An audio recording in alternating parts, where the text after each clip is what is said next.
Bueno, Dios los bendiga en el nombre de Jesucristo y vamos a Filipenses en esta entrega en YouTube, en Filipenses capítulo 4 y comenzaremos a leer en el versículo 1. Filipenses 4:1 dice así: Así que, hermanos míos, amados y deseados, gozo y corona mía, estad así firmes en el Señor, amados. Ruego a Evodia y a Síntique que sean de un mismo sentir en el Señor. Asimismo te ruego también a ti, compañero fiel, que ayudes a estas que combatieron juntamente conmigo en el Evangelio, con Clemente también y los demás colaboradores míos, cuyos nombres están en el libro de la vida. Regocijaos en el Señor siempre. Otra vez digo, regocijaos. Vuestra gentileza sea conocida de todos los hombres. El Señor está cerca. En esta carta que escribe Pablo a los filipenses, Pablo fue quien estableció esta iglesia desde el comienzo. Está en el relato de Hechos, en el libro de Hechos, en el capítulo 16, cuando él juntamente con Timoteo, Silvano y el doctor Lucas va a este lugar en Filipo y va de entrada. No había nadie hablado la palabra de Dios en este lugar. Pablo tenía la particularidad de que su ministerio, su apostolado, era en lugares donde nadie había hablado. Él no deseaba poner encima del fundamento de que otra persona lo haya hecho. Era el ministerio de él.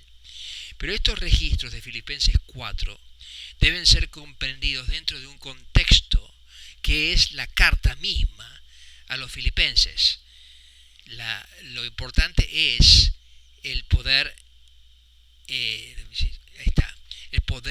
entender los escritos dentro del contexto de la carta, porque a veces tomamos versículos aislados y perdemos la magnitud de la intensidad de ese versículo cuando ignoramos el capítulo o el libro mismo en donde este registro se encuentra. Estando, como ya he dicho, Pablo en prisión en Roma, escribe esta carta de agradecimiento, de gozo, y es interesante observar que Pablo, aún siendo en prisión, privado de su libertad, habla de la libertad en Cristo, y aún así sin saber el destino mismo que él tenía en Roma, porque existía la posibilidad, y eventualmente se dio, de que fuese ejecutado o fuese su cargo dirimido o descartado, y podría él de vuelta volver a verlos a los filipenses, que era el gran deseo que él tenía. Sin embargo, él se encontraba ambivalente entre la posibilidad de la muerte, y para él la muerte era estar con Cristo, o la vida, que de todos modos la vida es para mí, vivir es Cristo, dice él en esta misma epístola. Y se encuentra sin saber qué es lo que iba a ser mejor, pero él pensaba para el beneficio de ellos, de todas las iglesias, y en este caso los filipenses, deseaba vivir para volver a verlos a ellos y gozarse juntamente con ellos.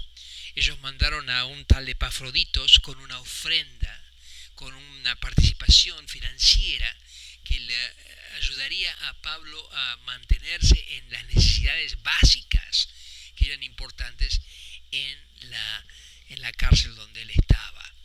Y en este contexto él les enfatiza y los exhorta a los filipenses a mantenerse firmes en la palabra de Dios. Entonces dice: así que, hermanos míos, amados y deseados, gozo y corona mía, estad así firmes en el Señor, amados.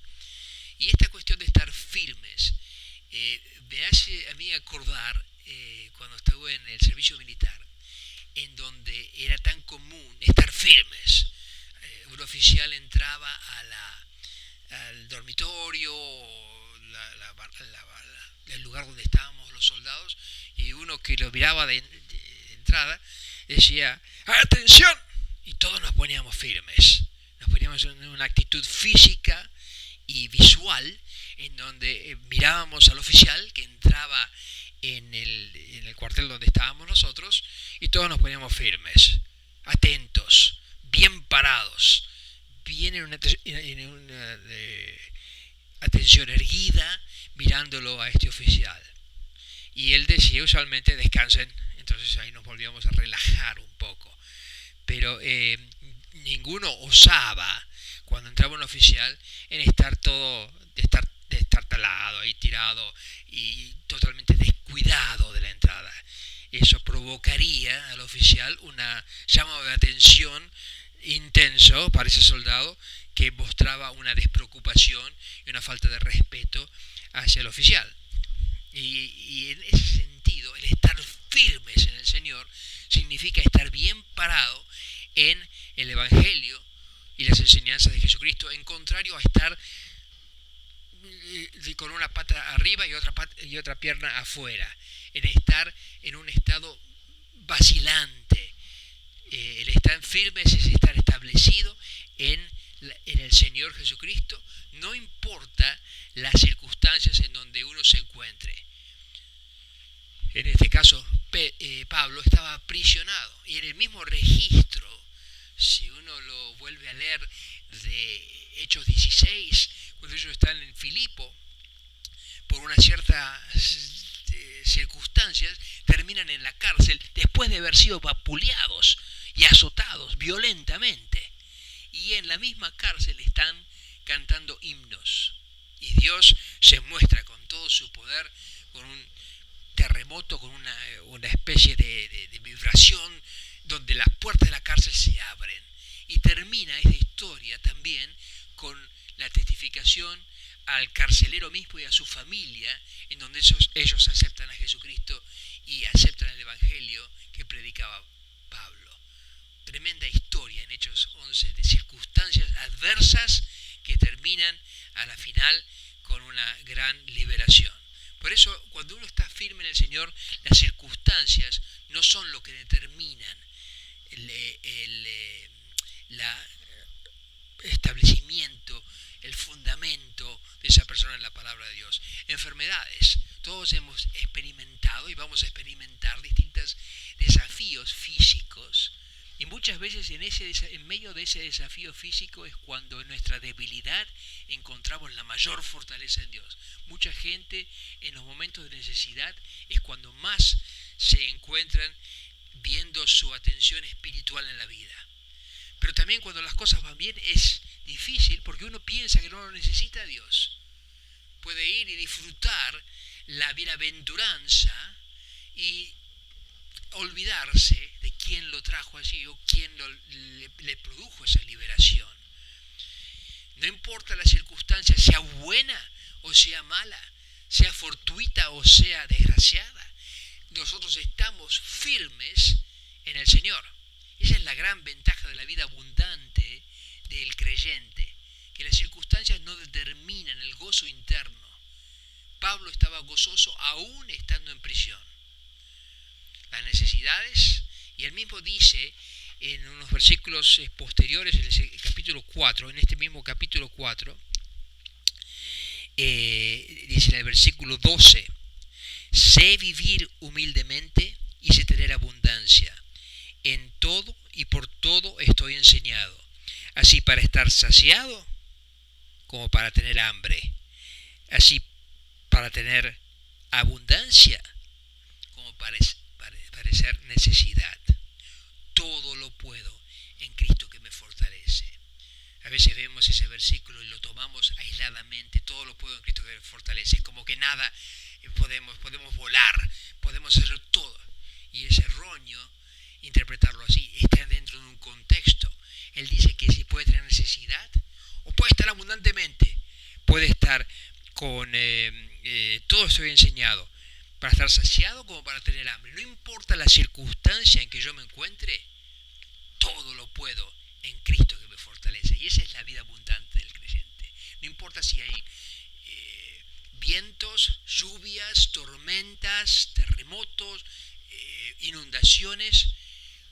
Por supuesto que no nos gozamos o no estamos buscando estas circunstancias, pero a todos nos toca, al creyente y al incrédulo, a todos. La diferencia está en que todo lo podemos en Cristo que me fortalece. En esas circunstancias mismas podemos encontrar el gozo de las promesas de Jesucristo y la vida eterna, que en este pequeño peregrinaje que tomamos nosotros en la vida, que es un soplido, que es un respiro en comparación a la eternidad, encontramos solaz y paz y gracia y bendición en saber de que Dios está de nuestro lado, que es nuestro Padre Celestial. Así estar firmes.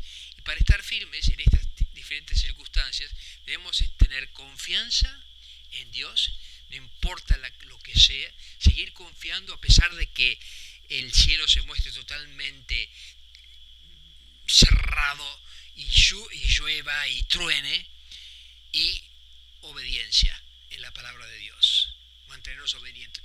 La batalla está en nuestras mentes, cómo pensamos y la actitud que tenemos, y estar firmes en la palabra de Dios es una actitud mental. Y así lo mismo, también estar vaivén, estar frío o caliente, como dice en Santiago, como la onda de mar que está para arriba y que está para abajo. Aquella persona vacilante no está establecida en la palabra de Dios. Está como la parábola del sembrador, que la semilla cae, la palabra de Dios cae, y las aves del cielo, cuando hay presión y tribulación, la roban a la palabra. Tienen un gran momento en donde están todos calientes por la palabra de Dios y después están fríos, van de arriba y para abajo. Eso no es lo que Pablo buscaba con los filipenses. Él dice en un momento en la epístola, no que sea que yo vaya o no vaya, ausente o presente, que sepa que están firmes en la palabra de Dios. Le dice en el capítulo 2, directamente lo leemos acá, que dice en el versículo 27, solamente que os comportéis como es digno del Evangelio de Cristo, para que sea que vaya a verlos o que esté ausente, oiga de vosotros que estáis firmes en el mismo espíritu, combatiendo unánimes por la fe del Evangelio, y en nada intimidados por los que se oponen, o para que para ellos ciertamente es indicio de perdición, mas para vosotros de salvación, y esto de Dios. No fríos calientes, no vacilantes, no cuando las cosas van bien, están todos, ay, gracias a Dios, todo bien, soy feliz, soy de la familia de Dios. Pero cuando las cosas se muestran diferentes, cuando hay contrariedad, estamos vacilantes y debilitados en nuestra creencia. No debe ser así. Y esa actitud, no importa lo que suceda, de estar firme y confiando en Dios, se ve en todos los registros de estos grandes hombres y mujeres del Antiguo Testamento, que está hecho escrito para nuestra enseñanza. Estas cosas han sido dadas para que nosotros aprendamos y tengamos valentía y coraje para que cuando las cosas no están bien, estar firmes. Y la liberación de Dios es oportuna. Siempre el creyente va a terminar con la bendición de Dios. De una forma u otra, uno no sabe cuándo es el momento, cuándo es el día, uno no sabe. Pero Dios está presente, Dios no cambia. Dios da toda buena dádiva y todo buen regalo del cielo proviene del Padre de las luces. Por eso debemos estar firmes y establecidos en el Señor, no importa las circunstancias, con confianza y obediencia en la palabra de Dios. Bueno, Dios los bendiga